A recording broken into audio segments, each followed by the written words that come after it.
Picture this, it's match point, fifth set. The gym is absolutely echoing around you, but inside your head, it's dead silent. We're going to freeze time right here on the volleyball court for this explainer to uncover a pretty fascinating reality about sports psychology. We're looking at how our intense, in-the-moment emotions act as information rather than instructions. If you've ever felt the pressure mounting in a tight game, you know exactly how overwhelming it can be. So today, we're dissecting the anatomy of those high-pressure moments so we can completely rethink what our brains and bodies are doing under stress. Let's kick things off by looking at a high-pressure missed serve and literally freezing time on the court.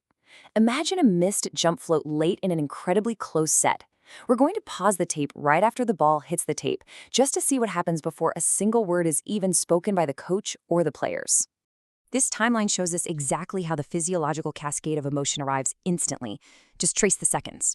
1 second in, the ball hits the net. By second 2, literally before any logical analysis can even take hold, the body reacts. Your shoulders tense up, your jaw tightens. By second 3, your visual focus physically narrows. Teammates shout avoiding eye contact, and the bench goes completely quiet. It marks the moment as highly significant before a logical thought can even form. Now, what's really interesting here is the stark contrast between that quiet physical exterior on the court and the deafening internal monologue that's ramping up in the athlete's mind. While the gym might be silent, inside the player's head, the alarms are blaring. You know the thoughts. Make up for it. Don't mess up again. Don't let everyone down. It's not just the missed serve that causes a player's performance to spiral. It's this massive, instant wave of emotion and exactly how the athlete reacts to it. Which brings us to the body's first report, and understanding this as a totally normal physiological response. Let's break down this surge of stress. We've got the tense shoulders and a tight jaw, which leads directly to hurried, less fluid movements. It's kind of like having concrete feet in serve-receive or swinging late on a set. We also see a narrowed focus and that classic avoidance of eye contact in the huddle. The absolutely crucial point to remember here is that these physical cues are simply your nervous system reacting to pressure.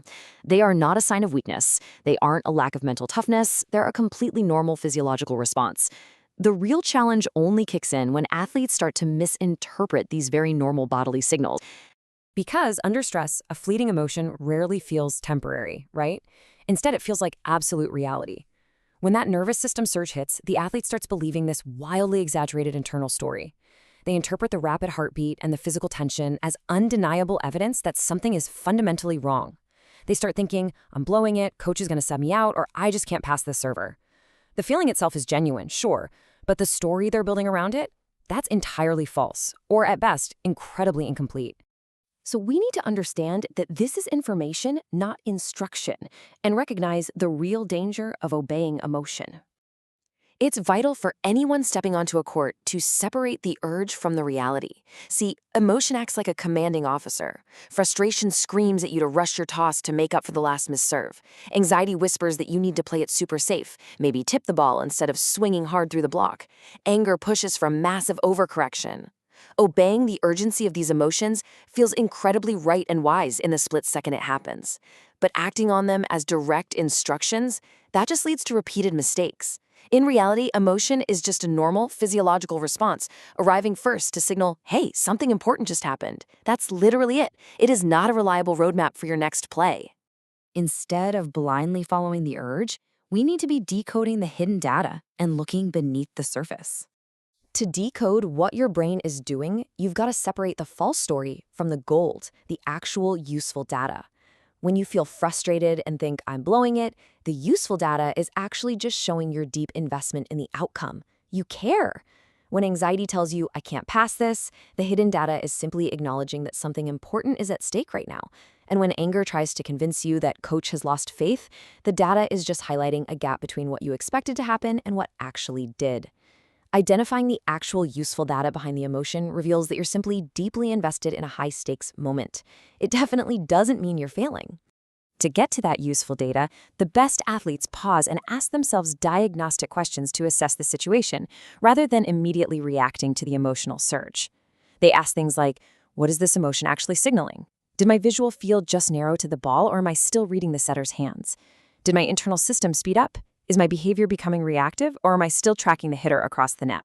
This brings us to creating space for choice, and exactly why telling someone to just relax never actually works. Getting this right requires a critical skill called regulation. Regulation is simply creating enough space between a feeling and an action for choice and flexibility to remain possible. Listen, regulation is absolutely not about suppressing emotion. It's not about turning off your feelings, and it's certainly not about pretending to be calm.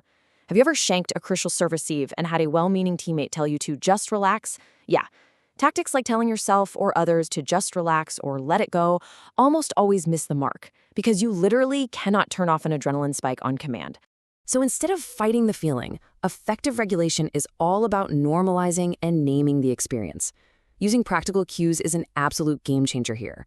Saying to yourself, the system sped up, that makes sense, validates your physical response without the panic. Saying, take a deep breath, then focus on the setter, gives you a concrete, actionable task. And my personal favorite, notice the feeling, don't let it drive. These kinds of cues reduce the internal shame of feeling nervous and help athletes reconnect with the present, instead of getting stuck in a toxic internal battle.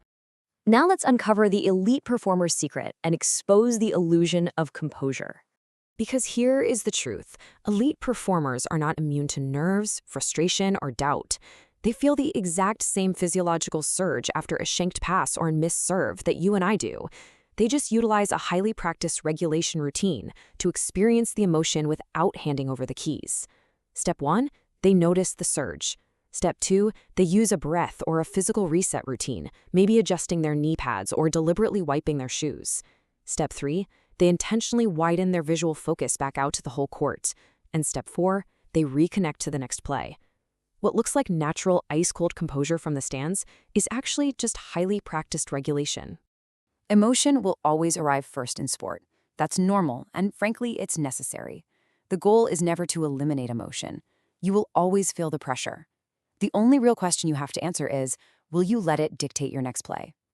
By recognizing that initial surge of adrenaline and frustration as helpful information rather than an unquestionable instruction, you create the vital space to make your next move on your own terms. Next time you step to the service line, remember to ask yourself, are you noticing the feeling, or are you letting it drive?